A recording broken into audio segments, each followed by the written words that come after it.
Hello students, last lecture में अपन ने function में रेंज पे बात कर ली थी, है ना। रेंज के ऑलमोस्ट सारे मेथड निपटा दिए थे। तो आज अपन कुछ ऐसी थोड़े बहुत 5-7 क्वेश्चन प्रैक्टिस कर लेते हैं ना, इन जनरल मिक्स थोड़ा बहुत जो हमने पढ़ा अब तक। तो प्रैक्टिस क्वेश्चंस।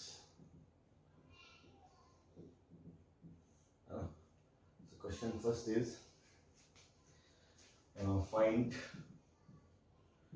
रेंज ऑफ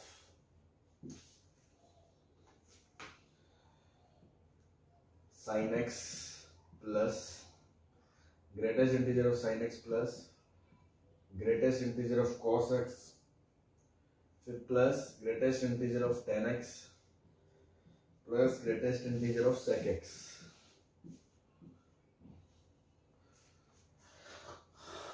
ठीक है जी, ये अपना हो गया। And x is given as 0 to π/4। ठीक, रेंज बतानी है तो x रेस्ट्रिक्ट कर दिया तो रेस्ट्रिक्टेड डोमेन में रेंज बतानी है एक तरह से, है ना। तो ये आपका फंक्शन हो गया। तो सबसे पहले तो देखो, आपको एक ये पता होना चाहिए कि अगर i1 प्लस i2 का ग्रेटेस्ट या मतलब x प्लस i है तो आप उसमें से x को अलग निकाल सकते हो और i को अलग निकाल सकते हो, है ना। इंटीजर को आप ग्रेटेस्ट इंटीजर से बाहर निकाल सकते हो, प्लस माइनस में, ये आपको पता है। प्रोडक्ट में नहीं निकाल सकते। तो देखो, दिस प्लस ये खुद एक ग्रेटेस्ट इंटीजर है तो आप इसको ऐसे स्प्लिट कर सकते हो, x प्लस ये i है, i ग्रेटेस्ट इंटीजर ऑफ मतलब i बाहर आ गया, वो आ गया cos x plus tan x plus greatest integer of sec x। अब देखो, इसके नजर से देखो, ये x है तो ये क्या है, पूरा का पूरा i, क्योंकि ग्रेटेस्ट इंटीजर है ये। भाई इंटीजर प्लस कुछ होगा उसका ग्रेटेस्ट इंटीजर तो हमेशा इंटीजर ही आएगा ना। तो ये भी उसको आप मतलब आप इस वाले ग्रेटेस्ट इंटीजर को इसमें से बाहर निकाल सकते हो। तो आप इसको लिख सकते हो greatest integer of sin x plus greatest integer of cos x plus greatest integer of tan x plus sec x। ठीक है, तो ये तो मैंने आपको 3 स्टेप में करके दिखा दिया। अगली बार से आप ध्यान रखें कि इसमें से पूरा बार आ गया, इसमें से पूरा बार आ गया, इसमें से पूरा बार आ गया। आप सीधा यहां से यहां भी जा सकते थे, क्या, this is written as greatest integer of sin x plus greatest integer of cos x plus greatest integer of tan x plus greatest integer of sec x। बस खत्म। अब आप देखो, x 0 से π/4 के बीच है ना।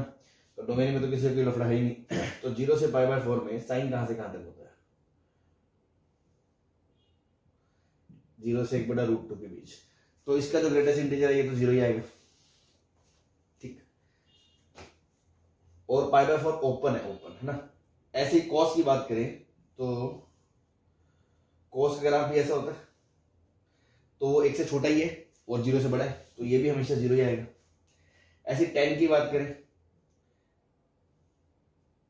0 से π/4 पे वैल्यू 1 होती है tan में, ठीक है, ऐसे करके 1 होती है, लेकिन 1 हुई नहीं है। तो 0 से 1 है, ये भी ग्रेटेस्ट इंटीजर क्या आएगा? 0 आएगा। अब बचा sec x, है ना। तो sec का देखो, आप ग्राफ बनाओगे तो sec ऐसा होता है यहाँ पे। तो 0 से लेके 1/4, π/4 मतलब √2, यहाँ से लेके यहाँ तक इसकी वैल्यू क्या है? 1 से लेके √2 के बीच है, और 1 से लेके √2 के बीच है, तो ग्रेटेस्ट इंटीजर क्या हो गया इसका? 1 हो गया। तो इसका ग्रेटेस्ट इंटीजर क्या हो गया? तो ये हमेशा 0 है, ये 0 है, ये 0 है, ये 1। बस आंसर क्या है? तो रेंज इज सिंगलटन सेट, है ना, एक ही एलिमेंट। ठीक है जी। तो इंटीजर ग्रेटेस्ट इंटीजर में x प्लस i में साइन निकाल सकते हो। इस तरह जब इंटीजर ग्रेटेस्ट प्लस में हो तो आप सारों को अलग अलग कर सकते हो। ठीक है, चलो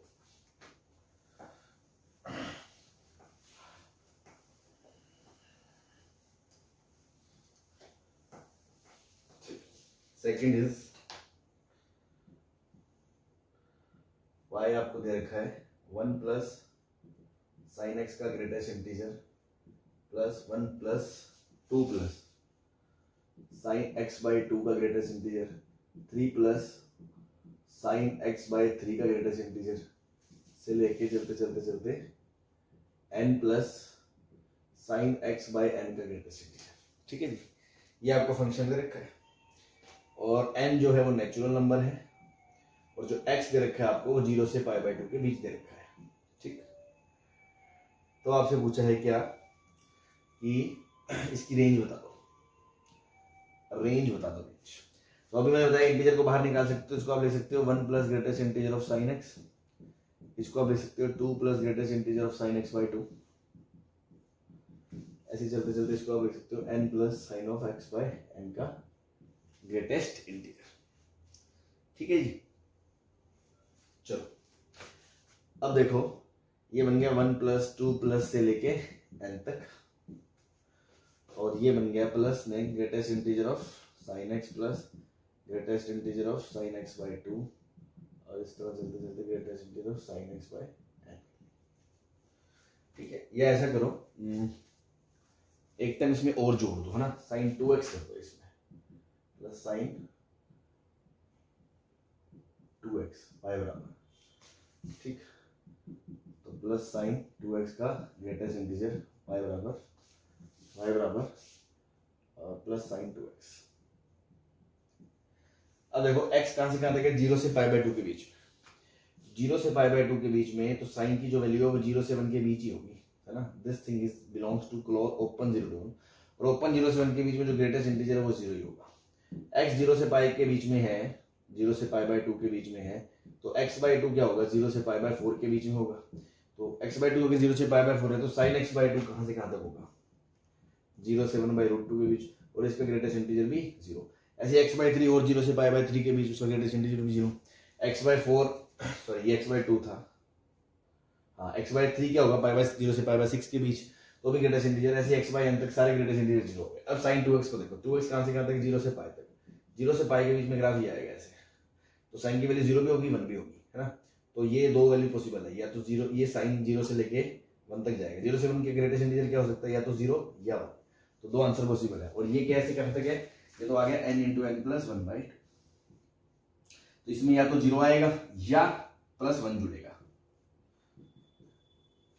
ठीक है, दो वैल्यू अटेंड कर सकते हो बस। तो रेंज क्या आ गया, range of function is n into N plus 1 by 2 n into N plus 1 by 2 plus 1। तो दो एलिमेंट आ गए इसमें। ठीक है जी, I hope this is clear. चलो आप इसको थोड़ा, अगर किसी नोट नहीं कर पाए पॉज करके आप नोट कर लें। ठीक है, चलिए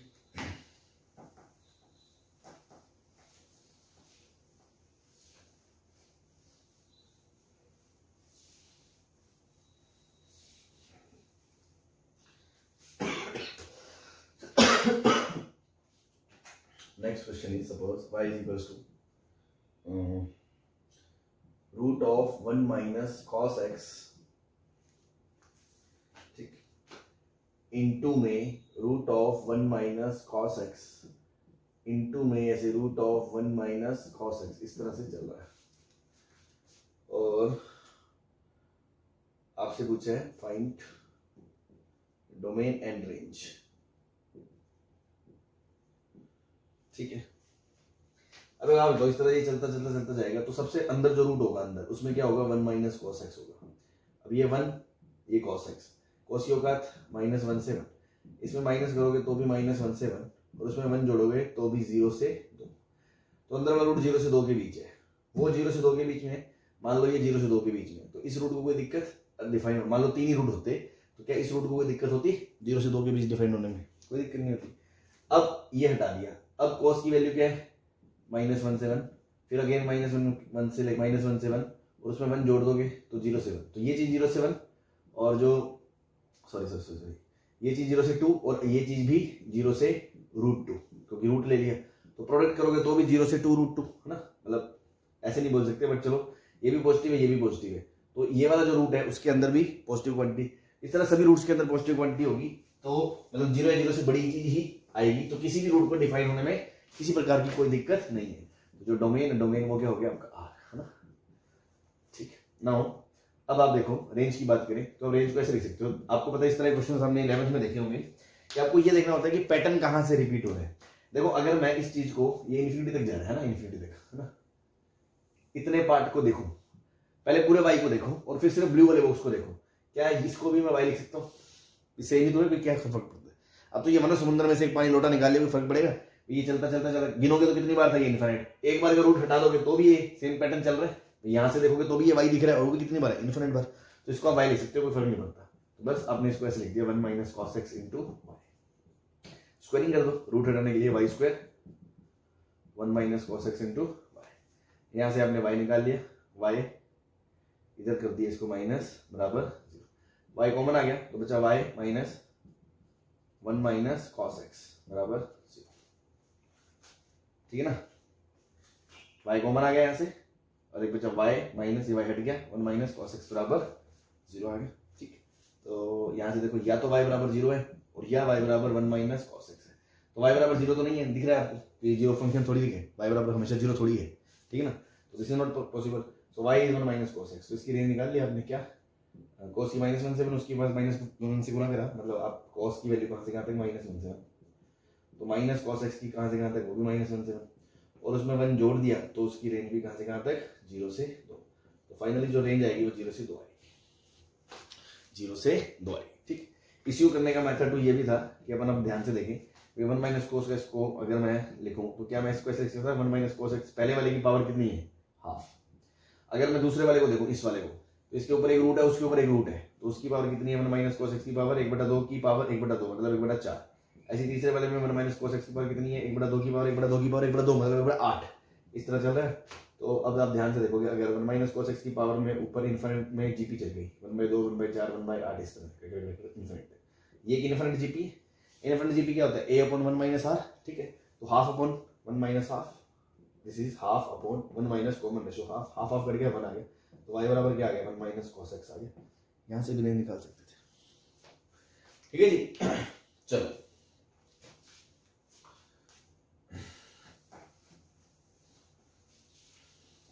ठीक है, इसको आप नोट कर लेंगे।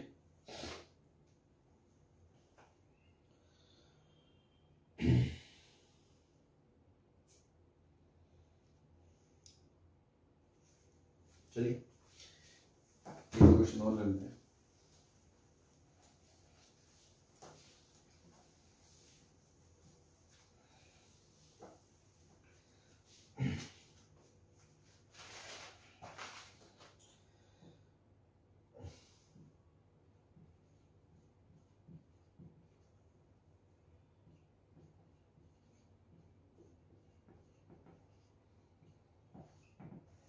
आपको याद होगा इसको क्वेश्चन को मैंने पहले लिया था, लेकिन उस टाइम हमने इसको छोड़ दिया था बिकॉज उस टाइम हमने डिफरेंशिएशन मेथड नहीं पढ़ा था, तो मैंने कहा था अभी के लिए इसकी रेंज नहीं निकाल सकते। ठीक है, अब हमने डिफरेंशिएशन मेथड पढ़ लिया तो इसकी रेंज निकाल सकते हैं। रेंज पूछिए आपसे, तो पहले तो डोमेन निकालोगे, इसको डिफाइन होने के लिए x 4 से बड़ा होना पड़ेगा, इसको डिफाइन होने के लिए x 6 से छोटा होना पड़ेगा, और रूट डिफाइन हो गया, और लोग के अंदर रूट में 0 पॉजिटिव है तो रूट ऑफ 0 0, और रूट किसी भी चीज का 0 से बड़ा होता है तो लोग अपने आप ही डिफाइंड है, तो जो डोमेन है डोमेन वो आ गया 4 से 6 के बीच। ठीक है जी, अब आप रेंज निकालने के लिए आपने लिखा y बराबर log of root of x minus 4 plus log of root of 6 minus x. अब अपन क्या करेंगे भाई, बाकी सारे मेथड से तो हमसे हो नहीं रहा, सिंगल वेरिएबल एक जगह नहीं है। ठीक है, ना कोई स्टैंडर्ड है, ना कोई ट्रिगो है, ना कोई लीनियर क्वाड्रेटिक है। ठीक है, ना इसका हम ग्राफ जानते हैं सीधा सीधा, ना कोई सब्स्टिट्यूशन समझ में आ रहा है, तो हमने डिफरेंशिएशन मेथड से करा। तो y डैश बराबर, डिफरेंशिएशन मेथड के लिए मैंने आपको कहा था थोड़ा सा एक बार बस कंटिन्यूटी वगैरह देख लें तो थोड़ा आप फील ले सकते हो कि अगर मैं सिर्फ इतना पोर्शन लूँ y बराबर x माइनस 4, ठीक है, तो y बराबर रूट एक्स ग्राफ ऐसा होता है। अगर उसको 4x माइनस 4 कर दिया तो 4 इधर शिफ्ट हो जाएगा, है ना, तो ये किसका ग्राफ हो जाएगा, रूट ऑफ x माइनस 4 का। तो ये फंक्शन कंटिन्यूस है, और जो log वाला फंक्शन है वो खुद में अपने आप में कंटिन्यूस है, और कंटिन्यूस ऑफ कंटिन्यूस क्या कंटिन्यूस है, मतलब ये कंटिन्यूस है, ये कंटिन्यूस है, तो कंटिन्यूस कंटिन्यूस कंटिन्यूस है। ठीक है ना, बस अब आप डिफरेंशिएट करो, तो log का derivative 1 upon root x minus 4 into इसका डेरिवेटिव रूट ऑफ इसका, तो 1 upon 2 root x minus 4 into इसका डेरिवेटिव 1, ऐसे प्लस 1 अपॉन log का derivative 1 upon t 6 minus x into root of something का डेरिवेटिव, तो 1 upon 2 root t 6 minus x into इसका derivative, तो माइनस 1 आ जाएगा। तो देखो ये आ गया 1 upon 2 x minus 4 minus 1 upon 2 6 minus x. ठीक, ये माइनस माइनस क्या हो गया प्लस, ये बन गया x माइनस 6। तो देखो 1 अपॉन 2 कॉमन आ गया, LCM x minus 4 x minus 6, ऊपर बच गया x minus 6 plus x minus 4, यहाँ से क्या बच गया 2x माइनस 10, और 2 ऊपर से कट गया तो ऊपर बच गया x minus 5 upon x minus 4 x minus 6। अब आप इसको थोड़ा इसका साइन वगैरह देखो, हमें मतलब हमें यही तो देखना है कि वाई डैश पॉजिटिव कब है और नेगेटिव कब है, क्योंकि अगर वाई डैश पॉजिटिव है तो वो इंक्रीजिंग है, इंक्रीजिंग है तो मिनिमम वैल्यू सबसे कम पे मिलेगी, मैक्सिमम ज्यादा पे मिलेगी, और डिक्रीजिंग है तो सबसे मिनिमम वैल्यू जो इनपुट होगा उस पर मैक्सिमम वैल्यू मिलेगी और उस पर मिनिमम मिलेगी। तो उस हिसाब से हमें देखना है ये पॉजिटिव कब है। तो देखो क्रिटिकल पॉइंट, पहली बात तो डोमेन 4 से 6 के बीच है, तो 4 से 6 के बीच ही बात कर रहे हैं, उसके इधर उधर जाएंगे, और बीच में एक क्रिटिकल पॉइंट 5 है, 4 और 6 को तो काउंट ही नहीं करेंगे। तो 5 से 6 के बीच में इसमें कोई भी वैल्यू रखोगे तो देखो 5 से बड़ा ये पॉजिटिव, ये 5 से बड़ा पॉजिटिव, लेकिन ये 5 से 5 माइनस 6 तो ये नेगेटिव, तो ये क्या आएगा भाई, नेगेटिव आएगा। अब 5 से इधर कोई भी वैल्यू रखोगे तो 5 से छोटा ये नेगेटिव, ये भी 5 से छोटा, सॉरी ये 5 से बड़ा पर 4 से छोटा है, और सॉरी 5 से छोटा है पर 4 से बड़ा, तो ये पॉजिटिव, और ये 6 से छोटा है तो ये नेगेटिव, तो नेगेटिव नेगेटिव प्लस तो ये पॉजिटिव। तो आप देख सकते हो कि एफ डैश एक्स है जो यहाँ से पॉजिटिव है यहाँ नेगेटिव है, मतलब यहाँ फंक्शन इंक्रीज कर रहा है, 4 से 5 तक फंक्शन इंक्रीज कर रहा है और फिर 5 के बाद फंक्शन डिक्रीज कर रहा है, ठीक है ना, इस तरह का सीन होगा, यहाँ से फंक्शन बढ़ा यहाँ फंक्शन घटाया, ठीक है।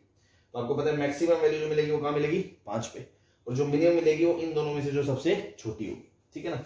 तो मैक्सिमम वैल्यू किसमें मिलेगी, वाई मैक्सिमम एट एक्स बराबर 5, वाई मैक्सिमम क्या हो जाएगी, 5 इसमें रखोगे 5 माइनस 4 1 log 1 0, और इसमें भी 5 रखोगे log 1 0 0 प्लस 0 0, वाई मिनिमम, और मिनिमम के लिए आपको 4 और 6 पे वैल्यू चेक करनी पड़ेगी, तो एट एक्स बराबर 4 रखोगे तो ये 0 हो जाएगा, log 0 मतलब minus infinity plus log root 2 मतलब माइनस इन्फिनिटी, ऐसे अगर एक्स बराबर 6 पे वैल्यू निकालोगे तो भी log root 2 plus infinity minus का तो भी माइनस इन्फिनिटी, मतलब 4 रखो चाहे 6 रखो इन दोनों पे बराबर वैल्यू आ रही है, तो मतलब सबसे कम वैल्यू क्या होगी, मिनिमम वैल्यू, वाई मिनिमम क्या होगी आपकी माइनस इन्फिनिटी, और वाई मैक्सिमम क्या होगी 0, और दोनों ही क्या बोलते हैं उसके बीच की सारी वैल्यू आ जाएंगी माइनस इन्फिनिटी से लेकर 0 के बीच की, क्यों, क्योंकि फंक्शन क्या है कंटिन्यूअस है, तो मिनिमम पता है मैक्सिमम पता है और फंक्शन कंटिन्यूअस है, तो बीच की लेके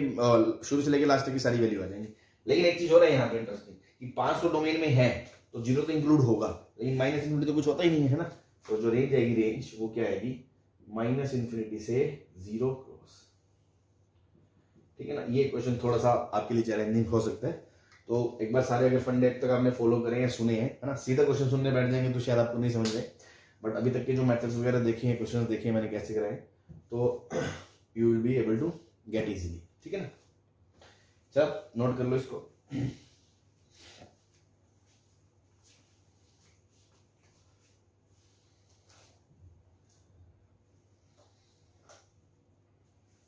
चलिए ठीक है, किसी का रहेगा तो आप पॉज करके नोट कर लीजिएगा।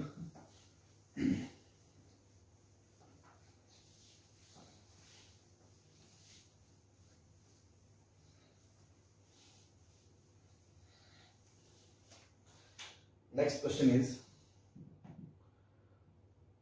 cos 2x minus 3 sin x plus 5 की रेंज बता दो। अब देखो यहां पे क्या है, आप a sin x plus b cos x नहीं लगा सकते, a sin x plus b cos x not valid. क्यों वैलिड नहीं है ये, क्योंकि आर्ग्यूमेंट सेम नहीं है, क्योंकि आर्ग्यूमेंट नॉट सेम है ना। हालांकि ऐसे क्वेश्चन आपने 11 में करे होंगे, बट फिर भी ये दोनों सेम नहीं है तो आप नहीं लगा सकते, आपको सेम आर्ग्यूमेंट होना चाहिए तभी आप a sin x plus b cos x वाला लगा सकते। तो cos 2x को आप क्या लिख दोगे, 1 माइनस 2 sin स्क्वायर x लिख दोगे, ताकि अपना कुछ और मेथड से करें अपन। और 2 sin स्क्वायर क्यों लिखा, क्योंकि ये साइन था तो साइन में क्वाड्रेटिक दिख रही है मेरे को, है ना, सिंगल वेरिएबल में कन्वर्ट करके होल स्क्वायर बना के सिंगल वेरिएबल की रेंज दिख के अपन आंसर निकाल सकते हैं। तो माइनस 3 sin x प्लस 5, तो देखो 6 माइनस 2 कॉमन आ गया, sin square x plus 3/2 sin x, ठीक है। अब देखो ये a स्क्वायर तो ये b स्क्वायर 2ab, तो b का हाफ 3/4, 3/4 का स्क्वायर 9/16 जोड़ दिया और 9/16 घटा दिया, तो ये जो 3 मिलके है ये क्या बनाएंगे भैया, sin x माइनस 3 प्लस 3/4 का होल स्क्वायर बनाएंगे कि नहीं बनाएंगे, a square b square 2ab और माइनस 9/16 और बाहर -2 और इधर 6। अब आप इसको लिख सकते हो ओपन करके 6 प्लस ये माइनस माइनस प्लस 2 से कट गया तो 9/8 माइनस 2 टाइम साइन प्लस 3/4 का होल स्क्वायर, 8 6 48 48 और 9 57/8 माइनस 2 टाइम्स साइन प्लस 3/4 का होल स्क्वायर। ठीक है, अब अपन को इसकी रेंज देखनी है। तो अब आपको पता है, देखो डोमेन तो कोई दिक्कत है नहीं, आ रहा है तो साइन कहां से कहां तक, -1 से 1 तक, उसमें 3/4 जोड़ दोगे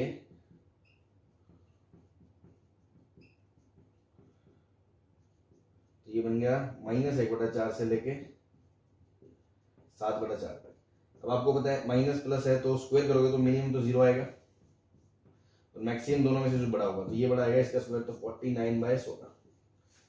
अब इसको -2 से मल्टीप्लाई करोगे तो -2 टाइम दिस, -2 से इधर करोगे तो ये आ जाएगा -49/8, 2 से करोगे तो 8 और माइनस है तो माइनस, और इधर इसको 2 से करोगे -2 से 0, तो ये पूरी चीज -49/8 से 0 के बीच आ गई ये पूरी चीज। अब उसमें क्या करना है, 57/8 ऐड करना है बस आपको। ठीक, तो ये y कहां से कहां तक आ जाएगा, y बिलोंग्स टू 57 - 49 तो 50 और 7 8/8 1,57/8 बस, ये आपकी रेंज आ जाएगी। ठीक है, करी हुई हमने ऐसी चीजें बस, ठीक है, ऐसी ले लिया प्रैक्टिस के लिए।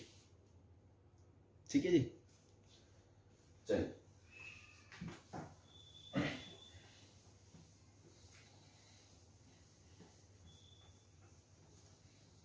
नेक्स्ट पे चलते हैं। नेक्स्ट क्वेश्चन इज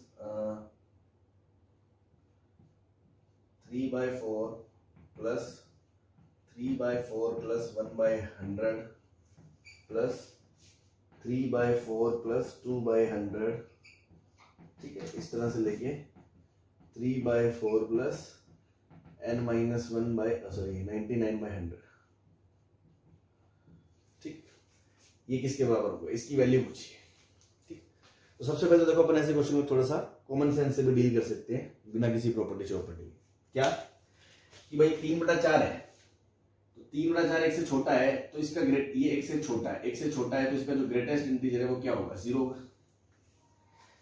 अब 3/4 कितना है, 0.75, उसमें अगर मान लो 0.01 जोड़ भी दोगे आप तो 0.76 ही तो होगा, तो भी उसका जो ग्रेटेस्ट इंटीजर है वो 0 होगा। मतलब जब तक ये अंदर की क्वांटिटी एक से छोटी है तब तक उसका ग्रेटेस्ट इंटीजर 0 है, 0 से 1 के बीच है जब तक। जैसी 1 होगी तब उसका ग्रेटेस्ट इंटीजर बनाएगा। तो सबसे पहले तो आप ये देख लो, ये 3/4 है, इसमें क्या जुड़ेगी वो 1/4 है, और क्या जुड़ेगी उसमें वो 1 बन जाए, तो 1/4 होना चाहिए।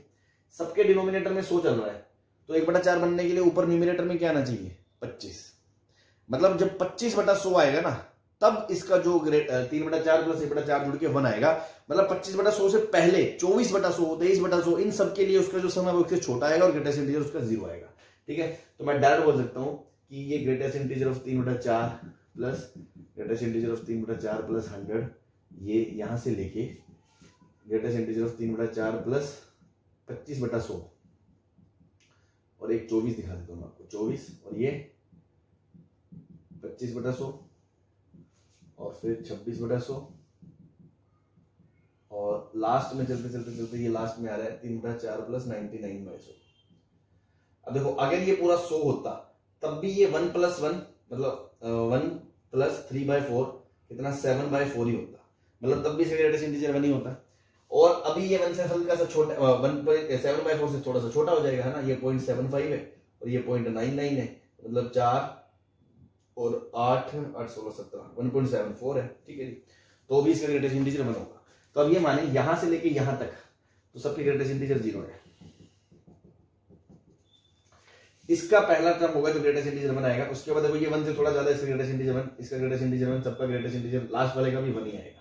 तो ये 1 1 1 1 1 कितनी बार जुड़ेगा आपका, तो अब टर्म्स गिन लो। तो ये 24 है, ये 99 है, तो देखो लास्ट टर्म 99 है, फर्स्ट टर्म 24 है, तो बीच के टर्म गिनने में आपको क्या करना पड़ता है, b - a + 1 करना पड़ता है। ठीक है ना, सॉरी इसमें 99 भी इंक्लूडेड है ना, तो 99 1 से लेके 99 तक यहां तक और एक ये यहां तक 24 टर्म, तो 99 में 24 घटा दिए तो कितने बचे 75। वो जो -1 करा था वो मैंने इसलिए करा था कि स्ट्रिक्टली बीच के पूछे जाते हैं, अगर 99 को भी काउंट ना करते, है ना, लेकिन हमें 99 भी चाहिए, तो ये कितने टर्म्स हो गए 75। तो 1 + 1 + 1 + कितनी बार 75 टाइम्स, सो आंसर इज 75। ठीक, बस ये आंसर हो गया। ठीक है, बाकी कुछ लोग क्या है, इसको एक प्रॉपर्टी है ना, मैं आपको बता देता हूं, है ना, प्रूफ आप खुद भी इजीली ट्राई कर सकते हैं बेसिक ग्रेटेस्ट इंटीजर की प्रॉपर्टी से। और अगर नहीं भी रखे तो याद रखना है तो उसको रख सकते हैं। क्या प्रॉपर्टी ये है,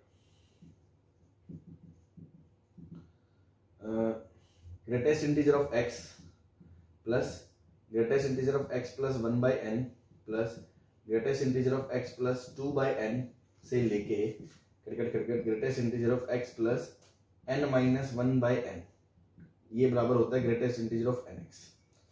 ठीक है, तो इसको याद रखने का मैं आपको बता दूं, गलतियां ना हो। क्या याद रखना है कि सब में ये greatest integer of x plus x plus x plus, तो भाई जो पहला टर्म है मतलब x के बाद इसमें क्या जुड़ रहा है 1/n है ना, उसके बाद 2/n है, फिर 3/n है, फिर 4/n है, ऐसे चलते चलते चलते कोई टर्म मिसिंग नहीं है। और चलते चलते चलते जो लास्ट टर्म है वो n/n नहीं है, ऊपर n से एक छोटा है, तो यहाँ n-1 हो गया। या यहाँ पर आप इसको देखोगे तो ये 0/n देख सकते हो, तो 0 से लेके n-1 n टर्म्स है, सबका डिनोमिनेटर n है और सब में 1 + 2 से लेके n-1 तक के सारे के टर्म्स कवर हो रहे हैं, तो इसको आप डायरेक्ट ये लिख सकते हो। तो जैसे आप इसको इससे कंपेयर करोगे तो आपको दिख जाएगा n 100 है और ऊपर देखो 1 से लेके 99 मतलब n-1 तक जा रहा है और ऊपर पहले 0 वाला भी, मतलब पूरे टर्म में कोई दिक्कत नहीं, कोई मिसिंग नहीं है। तो आप सीधा आंसर बोल सकते थे इसका, क्या x कितना है 3/4 और n कितना है 100। ठीक, तो ये कितना आ गया 25 3 75 75 ग्रेटेस्ट इंटीजर 75। तो आप डायरेक्ट ऐसे भी बोल सकते थे। ठीक है जी, चलिए ध्यान रखें इसको।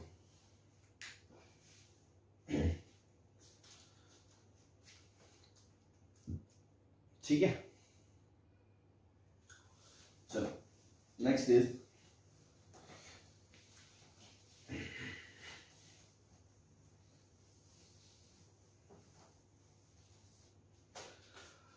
suppose question is function is given as 4x upon 4 की पावर x plus 2। तो आपसे पूछा है f of r by 2020 sigma r 1 से लेके 2021 तक, ये क्या होगा। ठीक है, ये पूछा है। स्टार लगा लें, थोड़ा अच्छा क्वेश्चन है और एक यूनिक कॉन्सेप्ट सा है, मतलब आपको लगेगा है ना इतनी इजीली पहली बार में होगा नहीं आपसे, है ना। थोड़ा आप ध्यान से देखें। पहले बात तो ये पूछिए, एक फंक्शन दे दिया आपको, ठीक है, आपसे पूछा गया ये ऐसा तो है नहीं कांस्टेंट है जो अपन बोले पहले, पहले तो देख ले पूछा गया r की जगह 1 रखोगे तो क्या पूछा है 1/2022 प्लस r की जगह 2 रखोगे तो 2/2022।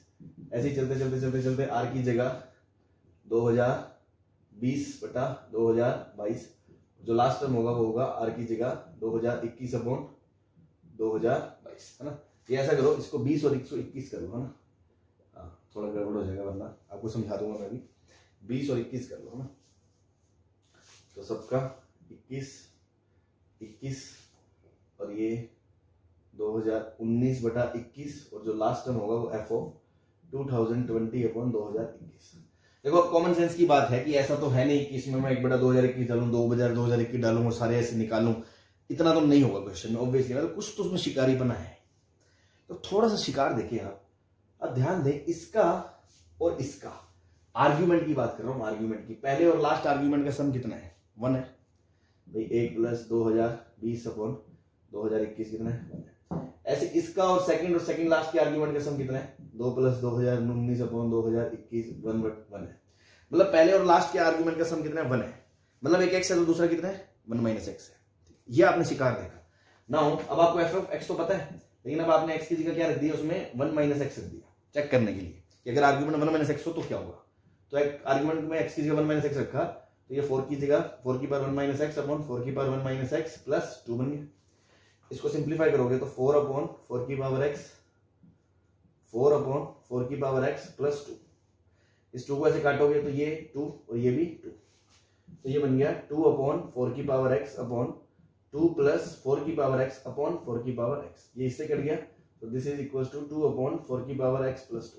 तो ये इक्वेशन 2 हो गया, ये इक्वेशन 1 हो गया। अब आप ध्यान से देखें, है ना, आराम से दिख जाएगा आपको कि fx plus f of 1 - x, तो दोनों का सम करोगे तो वो 1 आ गया। अच्छा ये गेम है, मतलब ये फंक्शन का नेचर ऐसा है कि 2 आर्ग्यूमेंट लिया आपने जिनका सम 1 है, मान लो एक 1/2021 और दूसरा 2020/2021, दोनों का सम कितना है 1 है, तो उन दोनों को जोड़ोगे तो वैल्यू 1 आएगी। ये अलग से क्या है वो नहीं पता है, मैं ये नहीं कह रहा हाफ ऑफ है, मान लो ये 0.3 है तो ये 0.7 है, ये 0.7 है तो ये 0.3 है, ये 0.6 है तो ये 0.4 है, दोनों का सम 1 आएगा, बस इतना पता चल गया आपको। और ये हमें शिकार कहां से सीखा, दोनों के आर्ग्यूमेंट का सम मुझे 1 दिखाई दे रहा था, शिकारी आंखों ने मेरी पहचाना बस, और फिर मैंने उसको चेक करा तो 1 आ गया। तो देखो इन दोनों का सम 1, ऐसे इन दोनों का सम 1, ऐसे अगले तीनों का, मतलब शुरू से तीसरे लास्ट के तीसरे का सम, तो ये कितने जोड़े बनेंगे, कितने नंबर 1 से लेके 2020 तक, तो कितने जोड़े बनेंगे 1010। तो देखो इन दोनों को क्लब करा 1, इन दोनों को क्लब करा 1, इन दोनों को क्लब करा 1, तो 1 + 1 + 1 कितनी बार, 1010 टाइम्स। तब आपको समझ में आ गया होगा कि मैंने 2021 क्यों नहीं लिया, क्योंकि 1 से 2021 में फिर पेयर ना बनते, बीच में एक नंबर बच जाता है ना, तो वहां लफड़ा हो सकता है। फिर लफड़ा तो क्या, बस वो जो बीच वाला नंबर बचता, मान लो 2021 रखते तो 1010 तो पेयर बनते, और बीच वाला नंबर क्या बचता 1011, ठीक है ना, 1011 बचता। तो फिर उसमें 1011 यहाँ रखते, तो फिर दिस प्लस 4 की पावर 1011 अपॉन 4 की पावर 1/1011 प्लस 2, बस इस तरह से उसको छोड़ना पड़ता, और तो क्या था। तो यहाँ सिंपल बन गया, तो बस आंसर क्या आ गया 1010 आ गया, क्योंकि 2020 थे और 2 की जोड़े बन रहे हैं और वो क्लब होकर आंसर 1 दे रहे हैं, तो 1010 आधे रह जाएगा उसका। ठीक है जी, तो ध्यान रखिए, है ना, ये कुछ क्वेश्चंस है ना। ठीक है, तो फंक्शन में हमने काफी डोमेन रेंज और ये सब बहुत कुछ देख लिया। नेक्स्ट हेडिंग पे चलते हैं, दैट इज आइडेंटिकल फंक्शंस क्या होता है।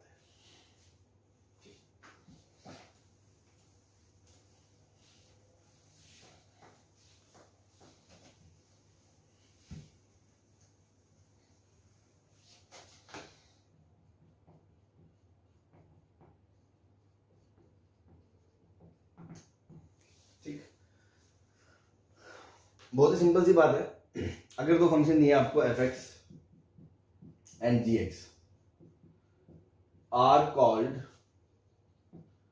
Identical functions if and only if, 3 condition लगेंगी, वो ध्यान रखना। First is domain of f should be domain of g equal, है ना, डोमेन ऑफ f और डोमेन ऑफ g इक्वल होना चाहिए। बट सिर्फ ये काफी नहीं है ना, डोमेन तो बहुत से लोगों को इक्वल होते हैं, जैसे sin x -1 से sin x का डोमेन आ रहा है, cos x का डोमेन आ रहा है, तो दोनों फंक्शन बराबर थोड़ी होते हैं। दूसरी चीज, रेंज ऑफ f और रेंज ऑफ g भी बराबर होना चाहिए। ये 2 भी कंडीशन बराबर नहीं है, क्यों, sin और cos ही ले लो, दोनों का डोमेन आ रहा है, दोनों की रेंज -1 से 1 है, इसका मतलब ये थोड़ी sin और cos बराबर होते हैं, sin 0 cos 0 बराबर थोड़ी होता है, sin π/2 cos π/2 बराबर थोड़ी होता है। हाँ, किसी एक वैल्यू के बराबर, दैट इज अलग थिंग, लेकिन आइडेंटिकल फंक्शन मतलब हमेशा बराबर है, ठीक है ना। तो तीसरी चीज, f of a बराबर should be g of a for each a belongs to domain of f, और वही जो डोमेन ऑफ g होगा, एक ही बात है, मतलब इनपुट डोमेन बराबर है, रेंज बराबर है। तीसरी चीज ये भी है, क्योंकि मैंने साइन और कोस का एग्जांपल बता दिया, डोमेन और रेंज बराबर है, लेकिन वो आइडेंटिकल नहीं है, ठीक है। तो एक एडिशनल कंडीशन क्या है कि डोमेन रेंज तो बराबर है ही, बट कोई इनपुट लिया आपने डोमेन में से, क्योंकि दोनों डोमेन तो बराबर है, चाहे f से लो g से लो, एक ही बात है, मान लो a, तो उस a पे f पे वैल्यू जो आ रही है और g पे वैल्यू आ रही है वो सेम होनी चाहिए, और हर a के लिए ऐसा होना चाहिए, मतलब दोनों की हूबहू सेम वैल्यू आनी चाहिए। उसको a रखने पे 5 आया तो उसका भी रखने पे 5 आया, उसका b रखने पे 6 आया तो उसका भी रखने पे 6 आया, ऐसा। और सपोज ऐसा हो कि एक का 5 आ गया दूसरे का नहीं आया, तो मतलब ही नहीं है, क्योंकि डोमेन सेम नहीं, ठीक है ना।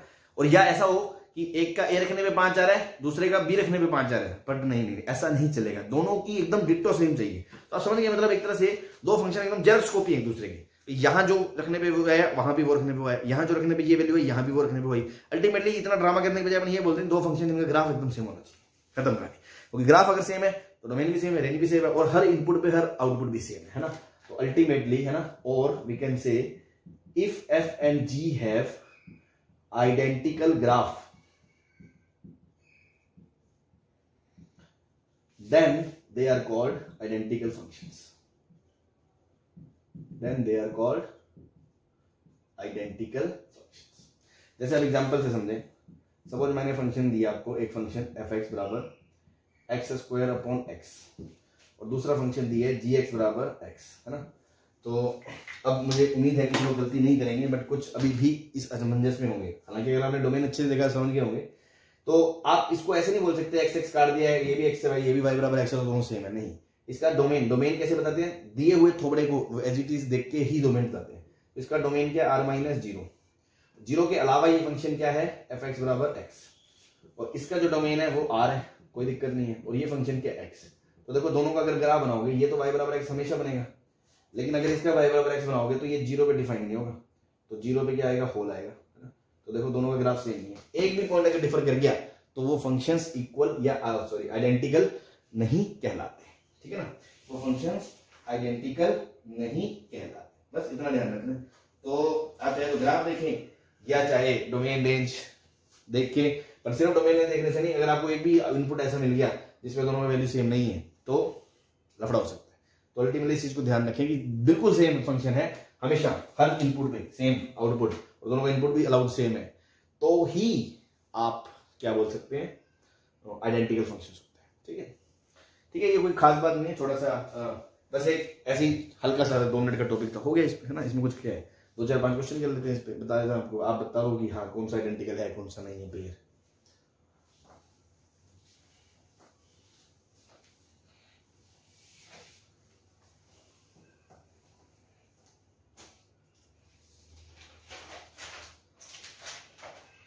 ठीक है, tell that given pair of function are identical or not।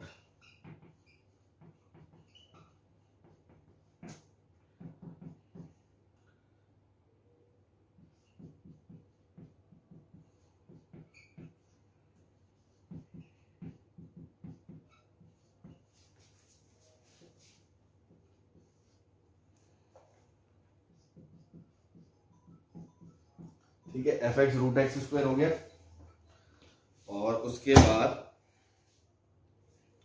जो जी एक्स है आपका वो हो गया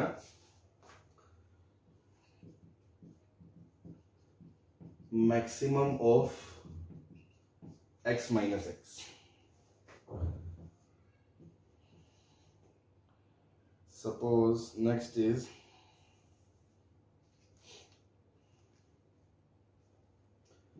एफ एक्स दे रखा है आपको सिग्नम एक्स, और जी दे रखा है आपको mode x upon x if x is not 0 and 0 पे इफ एक्स इज 0।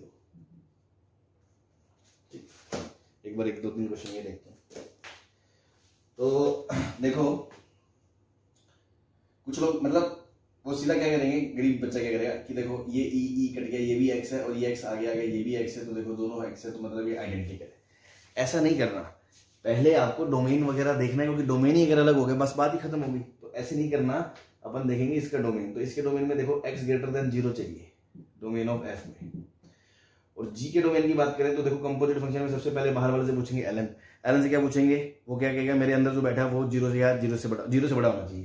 तो इसकी जो कंडीशन लगेगी वो आएगा e की पावर x 0 से बड़ा होना चाहिए, और e की पावर x जो देखेंगे वो 0 से बड़ा कब है, तो हमेशा ही है भाई। देखो कोई भी x लो, e की पावर x जो है वो हमेशा 0 से बड़ा है, वो हमेशा 0 से बड़ा है, ln के अंदर हमेशा 0 से बड़ा है, तो इसको कोई दिक्कत नहीं है। तो इसका जो डोमेन है g का वो क्या है, x बिलोंग्स टू r। तो जब दोनों का डोमेन सेम नहीं है तो ये आइडेंटिकल नहीं है, नॉट आइडेंटिकल। बस खत्म बात, इतना करना। ये गलतियां नहीं करनी है, ऐसे तो फिर चिरकुट लोग करेंगे, है ना, अपन चिरकुट थोड़ी। अगेन इसको ये क्या है, मोड एक्स है।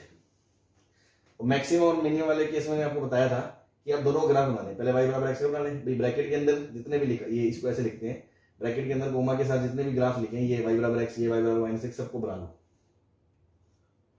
ठीक, अब आपको देखना है यहां से चलते हुए आना, मैक्सिमम मतलब ऊपर वाला पोर्शन, मिनिमम मतलब नीचे वाला पोर्शन। तो यहाँ देखो ऊपर वाला ये, यहाँ दोनों सेम आ गए, और फिर यहाँ ये, तो देखो ग्राफ बनाओगे तो ये ग्राफ और ये मोड का ग्राफ सेम नहीं है, एकदम सेम है, तो ये आइडेंटिकल फंक्शन है। ग्राफ बन गया, खत्म, कुछ और चेक करने की जरूरत ही नहीं है, दोनों का ग्राफ एकदम सेम है, तो किसी प्रकार का कोई लफड़ा नहीं। ठीक है, ये तो मैंने आपको सिग्नम की डेफिनेशन में बताया था, फिर भी आप दोबारा देख लो कि भाई सिग्नम का तो क्या था। चलो डेफिनेशन, ग्राफ ऐसा होता है 0 पे 0, 0 के आगे पॉजिटिव और 0 के पीछे नेगेटिव। और जी को डिफाइन करोगे तो जी पे भी तो क्या दे रखा है, जब 0x तब तो 0 है, जब x पॉजिटिव है, मोड है ना मोड, तो x जब पॉजिटिव है तो आएगा x अपॉन x, आंसर आएगा 1। और जब x नेगेटिव है तो ये मोड x माइनस से खुलेगा, तो माइनस x अपॉन x बराबर क्या आएगा, -1। तो ये भी x लेस देन पे -1, ग्रेटर देन पे 1, और 0 पे 0 सेम ही बनेगा, तो ये भी क्या आइडेंटिकल है भाई। जब ग्राफ ही एकदम सेम है तो ये फंक्शन भी क्या है, आइडेंटिकल है। ठीक है ना, ठीक है, बस कोई दिक्कत नहीं होनी चाहिए। कभी ग्राफ से देख लिया, ग्राफ नहीं तो पहले डोमेन वगैरह देख लिया, हमारा डोमेन रेंज सेम आ गया बट फिर भी आपका मैनिपुलेट करने का फंक्शन सेम आ गया तो आप बोल सकते हो ठीक है, अदरवाइज ग्राफ से देख लिया। एक दो क्वेश्चन और कर लेते हैं इस पर, इसको आप नोट कर लेना पॉज करके।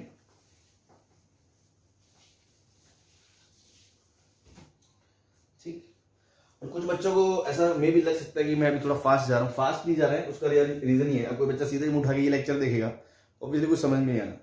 अभी तक की जो चीजें पढ़ी हैं, ग्राफ, डोमेन, रेंज, उन चीजों में जिनको कंफर्टेबल करवाया और उन्होंने अच्छे से समझा, प्रैक्टिस करी है, then they would be comfortable, है ना, इन दिस स्पेस। कोई दिक्कत नहीं है, बिकॉज ऐसा कुछ नया नहीं था जो मैं ऐसा पढ़ा रहा हूँ कि आपको समझ में ना आए, अगर आपने अब तक की चीजें अच्छे से फॉलो करनी है। ठीक, चलिए एक एग्जांपल और ले लेते हैं। Suppose fx is given as root of 1 plus cos of 2x/2 and gx is given as